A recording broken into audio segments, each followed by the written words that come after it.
All right, a short and sweet watch list video today for tomorrow. MBLY, not a lot of chart to go on here, so let's switch to 15s. You'll notice the opening day, there's the opening 15-minute candle, and it did break its high, about an hour in. The second day, it put in its top at the first 15 minutes, and the same thing today. So I just suspect that if this one can trade for an hour or two in a somewhat tight range and then break its high of day, I suspect we get a nice quick pop. Okay, so just keep it on watch. It was setting up for that today, and I actually called along if it broke the high of the day. Instead, it went the other way. So, but I didn't want to take it off my watch list. It deserves to be on watch tomorrow.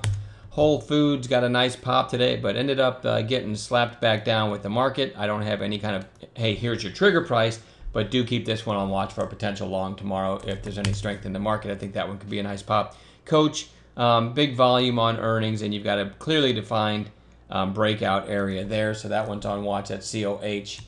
VRSN, this one still is coiling to me after the earnings play, and it still looks good to me. I mean, great relative strength in a fairly weak tape today.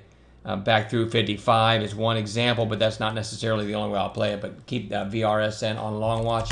LVLT, put in a green candle today, had it on bounce watch today. Gave a really nice, very easy trade today, which doesn't happen very often. And you hear me talk in these videos a lot about a bounce play, something that's down several days in a row. Actually, they had a tighter range. Putting in a tight range for the first hour or two and then a high of day break. That's exactly what we did on VRS or LVLT today. Kind of had that narrow range, and that was the entry, just on the high of day break.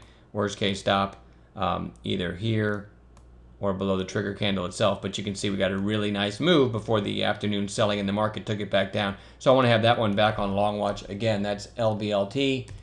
GT, I got a line drawn here. This was an area that had held back in May a couple times, and it's come a long way to get down there. So if we can hit this blue line here, which is approximately 2380-ish, I'll be looking for a candlestick turn, if you will, and an intraday entry for a possible long bounce in GT.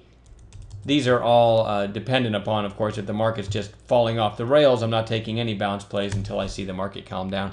CTRX, again, pretty clearly defined support that is bounced nicely off of around 4260. So I have my line on my chart already. That way, if it gets there tomorrow, I won't be confused. I'll know that that's a potential bounce area. CCE, you notice a theme here. Another one just straight down for a couple weeks. It's pretty interesting. Even though you don't have a lot of support, you just had the one touch. Look at the volume from where this rally started.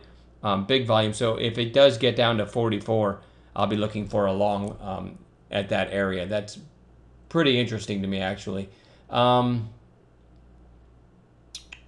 You know what? I'm probably going to leave it at that. There'll be plenty of stuff in addition to these as the market unfolds tomorrow. Real nice day today, and we look to do it again tomorrow. But this is my starting watch list, and we'll add to it as the morning unfolds. All right? Have a good night.